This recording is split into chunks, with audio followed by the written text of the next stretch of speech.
Okay, so now let's move on to Israel. Okay, we now know about the Persian Empire, how they managed their system and why they are so effective. Okay, now let's talk about Israel.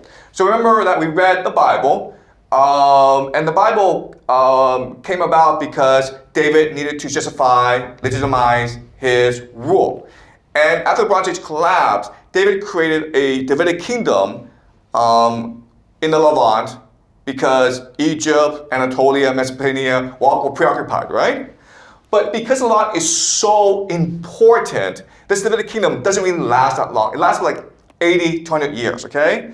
After Solomon, David's son, dies, Israel is divided into two parts. The northern kingdom, which gets conquered by Assyria, as well as Judah, okay, Jerusalem, which tries to maintain the Davidic kingdom, but doesn't last very long.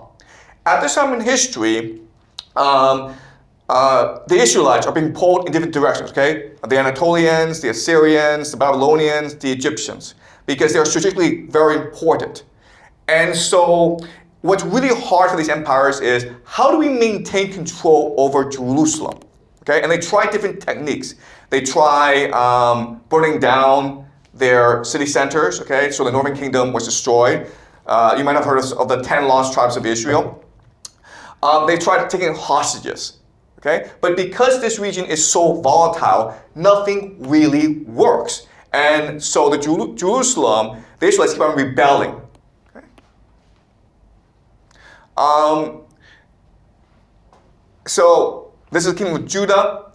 And what happens is, for the longest time, the Babylonians are trying to deal with the Israelites. Okay, so they take hostages.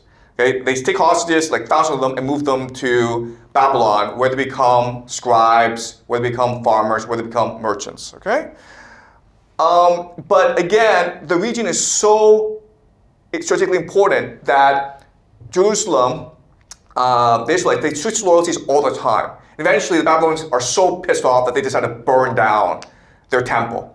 Okay. And so, at this point in history, the Israelites are now gone. Okay, does that make sense? The Israelites are gone now. 587 to 6, we don't know when, but Babylonians destroy Jerusalem because they cannot, they tried many techniques to try to control Jerusalem. They can't do it. The Israelites are too rebellious. But it's too strategically important, so they destroy. So they decide, you know what, screw this. We'll just destroy the city. Okay. So when this happens, okay, this is really important to understand. The Israelites are gone. Okay. The people are still around, but the identity of the Israelites are now gone. 539, Cyrus the Great conquers Babylon. Okay, and he says, "I want the Israelites to return to Jerusalem." It's called the Edict of Cyrus, all right? And this is celebrated in the Bible. What is controversial is, why would he do such a thing, okay? Because again, the Israelites are now gone. The Israelites who went to Babylonia, they may still keep their religion a bit, but they no longer have their land. They have changed as a people, okay? So as an Israelite, you pray in the temple, but the temple is now destroyed, so now you pray in the synagogue, okay? So the people have changed a great deal. So the question now is, why would Cyrus the Great go to Babylon and say, you know what, I want you Israelites to return to Jerusalem. I want you to reconstitute the nation of Israel. Why would he do that? Okay, so this is going to be a debate that will never ever end, okay? So the Bible tells us that Cyrus the Great did this because God told him to do that. Really simple. God says, I love my people, the Israelites, send them home. Okay, and Cyrus the Great says, yes, of course, you're the great God, I'll do so, okay? Guys, that's how it happened, okay? All right, so there are different explanations. Maybe the idea is that Cyrus wants to show all the Persian Empire, I'm religiously tolerant. You can practice your religion, you can celebrate your religion. That's what the Persian Empire is, an open, tolerant, generous empire, okay? That's true. What's also true is that Cyrus found himself as a righteous and merciful king who wanted to be generous to everyone, okay? So he saw the Israelites wanted a home, he says, well, go home, okay? It's also possible that there's a faction within the Israelites who supported his Babylon takeover, okay?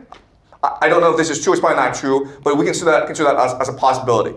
That the Israelites in Babylon supported his takeover, and so to thank them, Cyrus said, fine, I'll give you back Jerusalem. Another possibility is that when Cyrus the Great conquered Babylon, he discovered that, you know what, these Israelites are really good administrators. And this is true throughout history because remember, the Israelites had their Bible, and their religion requires them to study the Bible. And as we discussed, the Bible is one of debate, openness, asking questions. And so these are very literate intellectuals. And they rise up very high in the Babylon administration. But this is true throughout history where Jewish people will rise very high in all empires, including the Islamic Empire, including the American Empire, okay? I think the best reason for what happened is divide and rule, okay? So the idea is that you need to control the Levant. Because the Levant gives you access to Egypt, which is historically the wealthiest part of the world, okay? Whoever controls Egypt controls the world. So what you do is you set up a group of people in the Levant that are only loyal to you.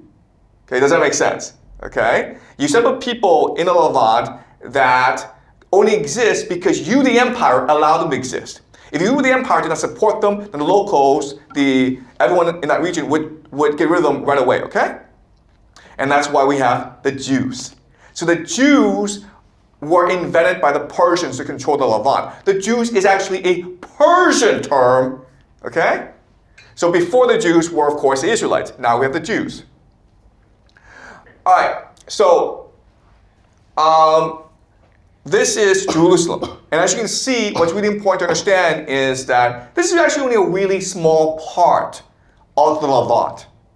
But this part is specifically for the Jews. And it's part of this Persian province called Beyond the River. Okay? And they call it the province of Yahu. That's why we have the term Jews. Okay? Because they are part of the province of Yahu. And what's really important to understand is they're surrounded by enemies. The Sumerians are Israelites who have stayed in the Levant. Okay, do you understand? So most people around them are in fact Israelites who adapted to local circumstances. And that means that they practice different religions. That also means that they married foreign women as well. But they still consider themselves as Israelites, okay? Right? Does that make sense, guys? So, what happens is that these exiles from Babylon, they come back and they say, no, we're the true Israelites. You guys are the false Israelites. The reason why we're true is we have stayed loyal to our religion. Okay? So what's going to happen over the next few decades is almost a civil war between Israelites who've stayed and Israelites who left but come back. All right? And this is what the Persian Empire wants in order to maintain stability in the Levant. Right? Because you have this small minority of exiles from Babylon who've come back and they're in conflict with everyone else. All right? This is divide and rule. Okay, so could you, sorry, let me, okay. So could you help me read the Bible, okay? Okay. All right, so we're going to read two books of the Bible. They're called Ezra and Nehemiah, okay? And these two books are really important. And they're not really discussed that often by scholars. But Ezra and Nehemiah shows us how Persia helped the Jews to reconstitute their nation, the process. And by studying these two books, it will give us insight into how current people in the nation of Israel think. And then we can analyze how they will behave moving forward, okay? All right, so can you read? This is the beginning of the book of Ezra, okay? In the first year of King Cyrus of Persia, in order that the word of the Lord by the mouth of Jeremiah might be accomplished, the Lord stirred up the spirit of King Cyrus of Persia, so that he sent a herald throughout all his kingdom, and also in a written edict declared. Okay, so this is really important for us to understand, okay? According to the Bible, Cyrus is doing this because God told him to do this.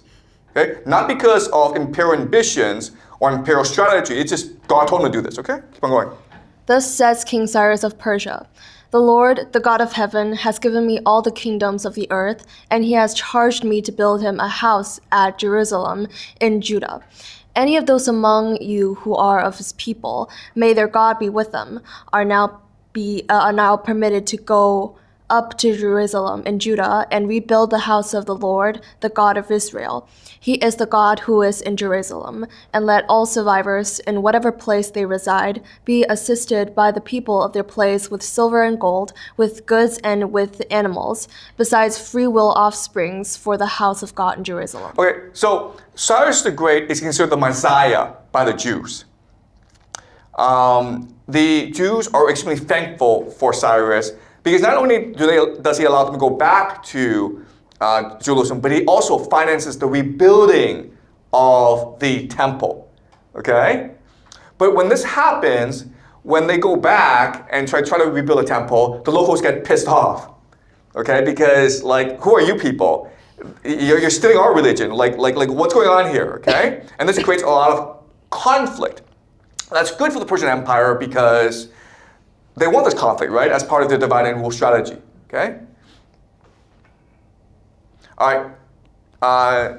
When the builders laid the foundation of the temple of the Lord, the priests in their vestments were stationed to praise the Lord with trumpets, and the Levites, the son of the Levites are important. Levites are actually the priest class of the Israelites, okay? Keep on going. The sons of Asaph, with cymbals according to the direction of King David of Israel, and they sang responsively, praising and giving thanks to the Lord. For he is good, for his steadfast love endures forever towards Israel. And all the people responded with a great shout when they praised the Lord, because the foundation of the house of the Lord was laid. But many of the priests and Levites and heads of families, old people who had seen the first house on its foundations, wept with a loud voice when they saw this house, though many shouted aloud for joy, so that the people could not distinguish the sound of the joyful shout from the sound of the people's weeping, for the people shouted so loudly that the sound was heard far away. This is the happiest moment in Jewish history, when they rebuild the temple, okay, what they call the Second Temple. And this is important because the Second Temple was destroyed. And what they want to do now in Israel is build the Third Temple. And this is important because the Third Temple sits on the Al-Aqsa Mosque, which is the third holiest site in the Islamic world. So, this Bible is telling us that eventually the Israelis will destroy the Al-Aqsa Mosque so that they can build the Third Temple, or what they call the Temple of Solomon, okay? All right, can you continue? From one? Yeah, when the adversaries of Judah and Benjamin heard that the returned exiles were building a temple to the Lord, the God of Israel, they approached Zerubbabel and the heads of families and said to them, "Let us build with you, for we worship your gods as you do." Okay, so they're saying, we're Israelites just as you guys, okay? We stayed, but you guys left. So actually, we're better than you are, okay? Because we stayed, whereas you left. Okay, keep on going. "And we have been sacrificing to him ever since the days of King Esarhaddon of Assyria, who brought us here. But Zerubbabel, Jeshua, and the rest of the heads of families in Israel said to them, 'You shall have no part with us in building a house to our God, but we alone will build to the Lord, the God of Israel, as King Cyrus of Persia had commanded us.'" This is really weird, right? You're all Israelites. Why is it that no, we are the true Israelites, you guys are the false Israelites, and so you can't help us? Okay? Why is there this conflict going on? Right? That's strange. And so the only way to understand this is the conflict is part of the imperial strategy. Okay? Divide and rule. Keep on going. Then the people of the land discouraged the people of Judah and made them afraid to build, and they bribed officials to frustrate the plan throughout the reign of King Cyrus of Persia and until the reign of King Darius of Persia. Okay, so they try to build the temple, but it doesn't really work out because there's so much opposition, right? the Jews who've come back from Babylon is like, we're the real Israelites, so only we can touch the temple. No one else can participate. And the others are like, this is wrong. We should all participate in the building of the temple. This is one religion, okay? So it seems as though these Jews in Babylon, they're actually imperial agents who are trying to sow discontent within the region. Okay? Sorry, this is a bit long, okay? But can you try to read? Okay. This is a copy of the letter that King and can you help me? Artaxerxes, okay? Artaxerxes Artaxerxes is this great warrior in Persia, okay? Great warrior. Keep on going. gave to the priest Ezra, the scribe, a scholar of the text of the commandments of the Lord and his status for Israel. Okay, so Ezra is one of these Israelites who comes from a family that was exiled to Babylon. Okay, but he's a priest and he's an intellectual. So he is considered actually the creator of the Bible that we have today. Okay, keep on going. Artaxerxes, king of kings, to the priest Ezra, the scribe of the law of the God of heaven, peace.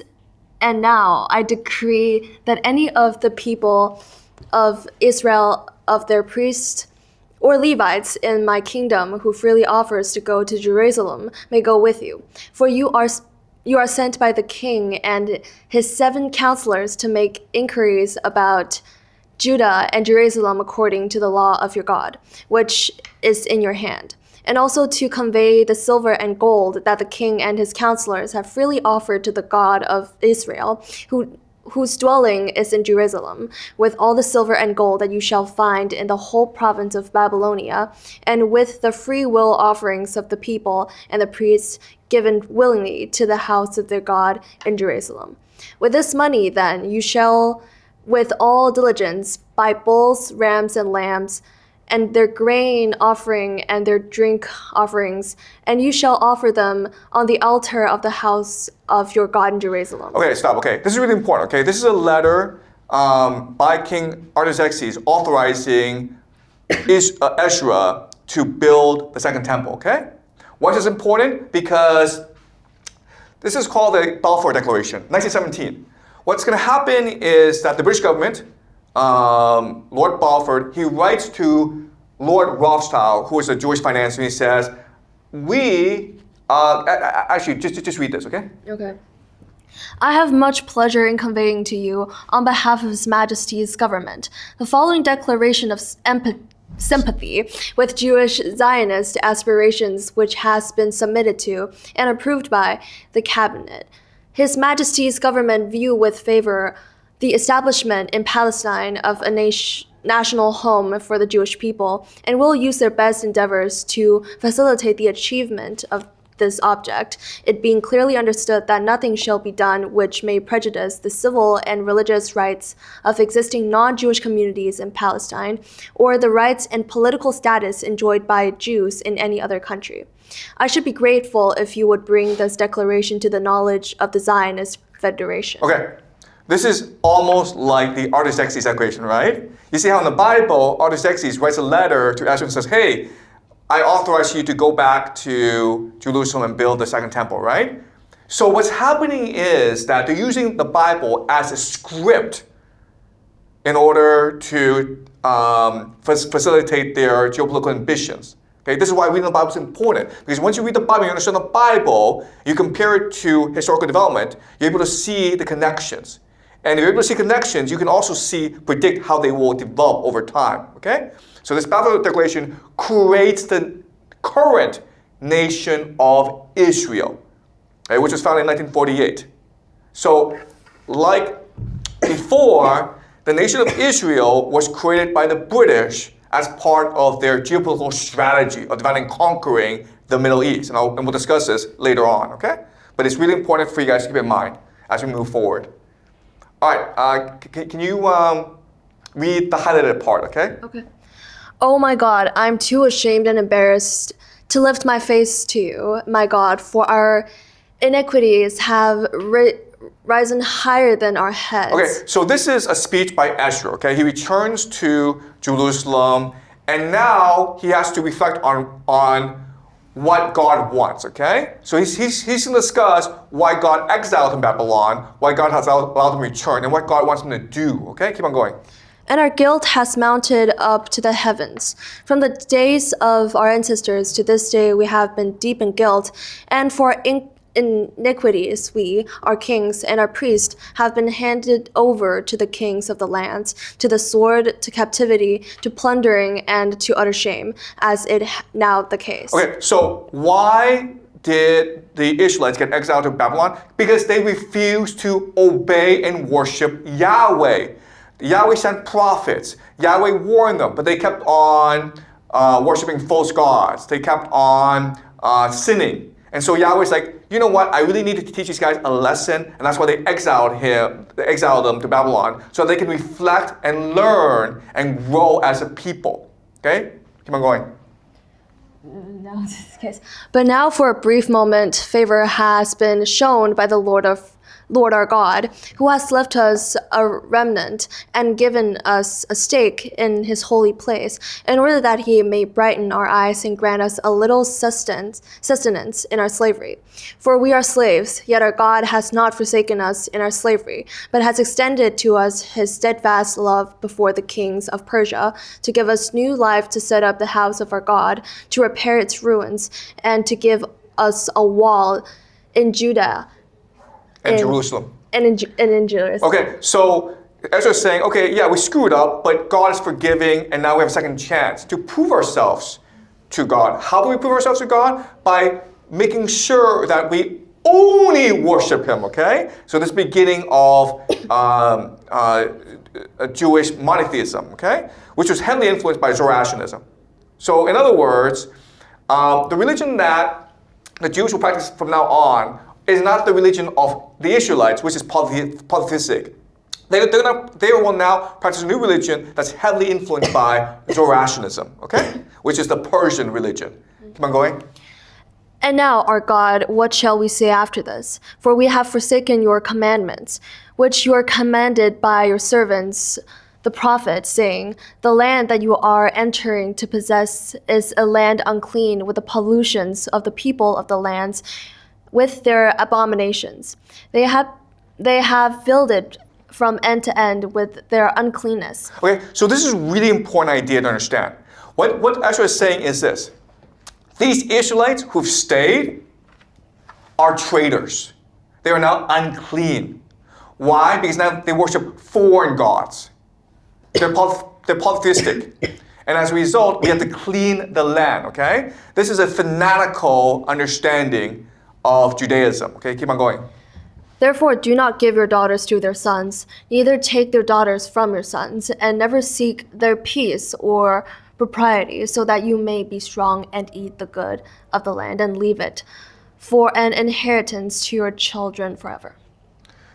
Okay, keep on going. After all that has come upon us for our evil deeds and for our great guilt, seeing that you, our God, have punished us less than our iniquities deserved, and have given us such a remnant at this, shall we break your commandment again and intermarry with the people who practice these abominations?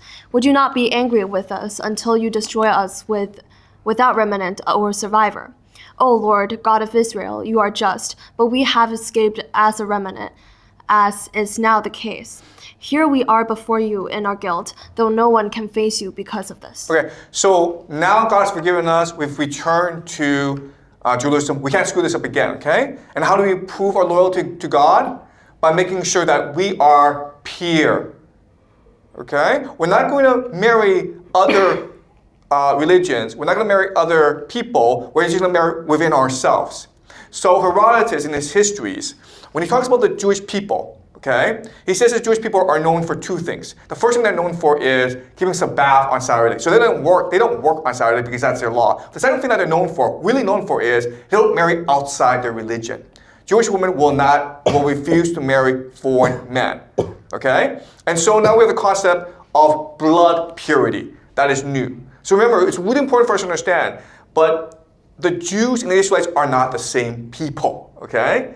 In fact, what Ezra is doing is rejecting the Israelite heritage and establishing a new heritage based on blood purity and a monotheistic devotion to Yahweh. And this is new, okay? That's why I keep on saying this. The Jews of Persia are not the same as the Israelites of David. All right.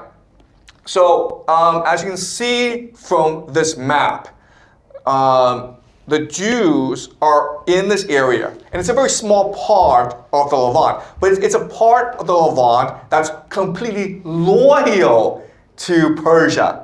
Okay, because you see everyone else as unclean, as the enemy. And if you're an empire, having the Jews around are really good for you, right? All right? And so the Jews are an invention of the Persians, but guess what? The nation of Israel is also an invention of the British Empire. And we'll discuss this later on. All right, so we move on to the second book called Nehemiah. So Ezra is the priest who will create the Bible. Nehemiah is the governor sent by the Persians to reestablish the Jewish nation. Okay? So can you read the highlighted part?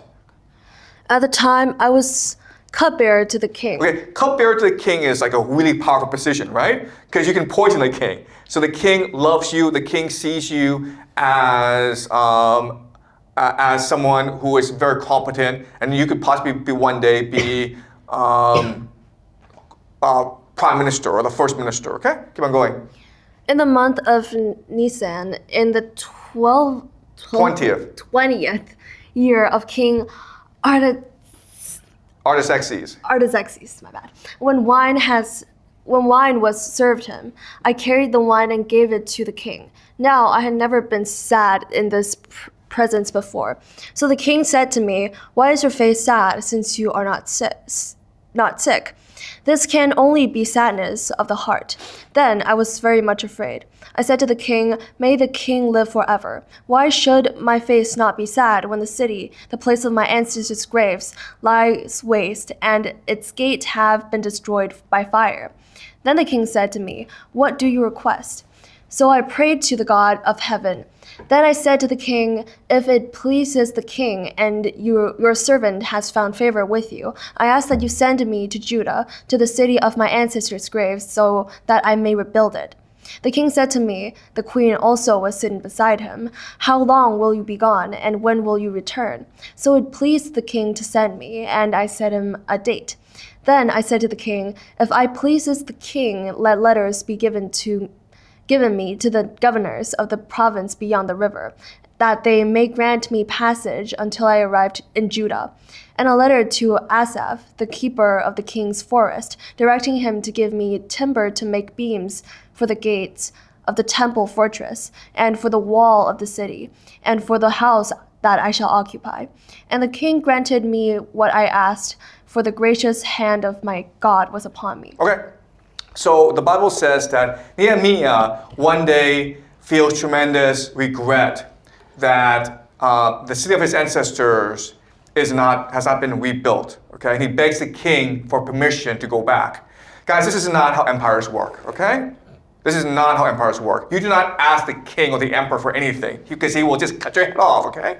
How empires work is that you have to read the king's intentions, right? You have to figure out, what does he really want? And then you have to say, "Please, please, I want to do this. Not because you asked me to do this, but because I want to do this myself." Okay? And I will work hard to achieve this ambition. That's how empires work. All right? The king does not tell you what he wants. You have to guess what he wants. If you can guess what he wants, then you get promoted. If you can't guess what he wants, then you get your head cut off, right? That's how empires work. This is important because when we move on to the nation of Israel, most people believe that the nation of Israel started with the Zionist movement, which came with the writing of a book called Judenland, Fatherland, written by this German Jewish journalist called Theodor Herzl. And so people say Zionism started 100 years ago. Guys, when we do the next state of Israel, we will discover that it's actually part of the British imperial policy. Okay? But the British themselves cannot be seen as the ones who are promoting the creation of the state of Israel, because it makes them look bad. Okay? because everyone else would be like, why are you doing this? Okay? So what they have to do is create a situation in which the Jews themselves want to create their own nation. The problem, though, is, this is really important, and we'll discuss this later, is that 100 years ago, guess what? Jews did not want to go to Jerusalem because they were happy where they were. Okay? There were a lot of Jews who were pretty happy in Babylon, but they were sent back in order to create this province, Judah, and to create all this conflict with the locals. Okay? That's how empires work. Okay, all right. So when Nehemiah goes back, what he's going to do is he's going to build the temple and he's going to build the walls. This is going to piss everyone off, right? Because, like, why would you do that? We're all living happily together. We're all one big family. And now you're building these walls, which means that you're better than us, or you're afraid of us, or you want to conquer us, okay? So this creates all these conflicts with the locals, which is, again, what the Persian Empire wants to happen. This is how empires work. All right. Okay, can you read?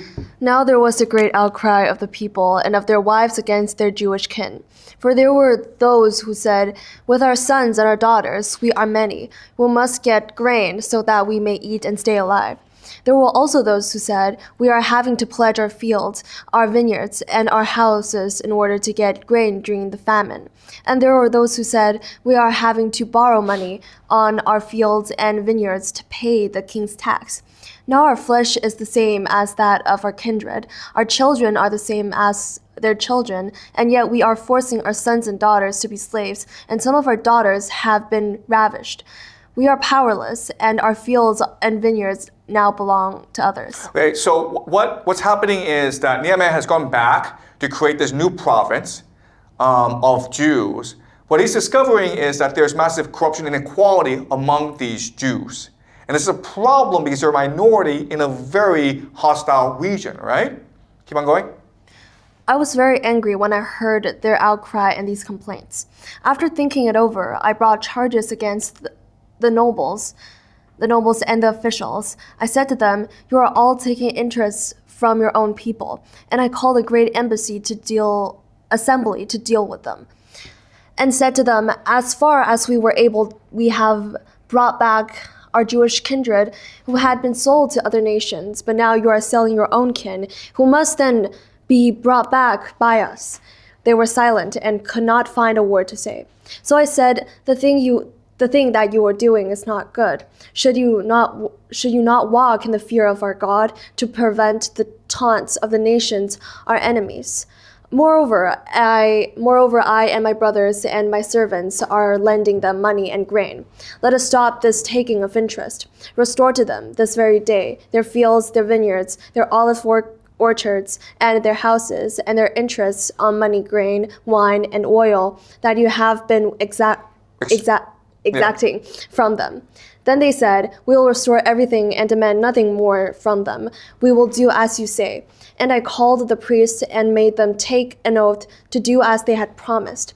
I also shook out the folds of my garment and said, so many God shakes out everyone from house and from property who does not perform this promise. Thus may they be shaken out and emptied.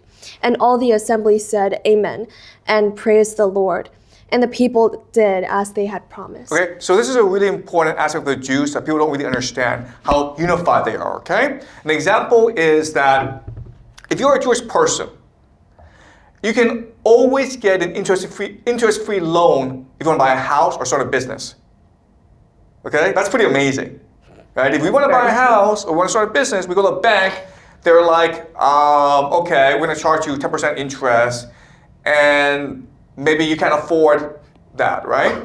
But if you're a Jewish person, it doesn't matter how poor you are, there will always be Jewish organizations that can offer you interest-free loans if you want to start a business, or if you want to buy a house, if you want to do anything. Because Jews are not allowed to collect interest from each other. That's how unified they are as a people.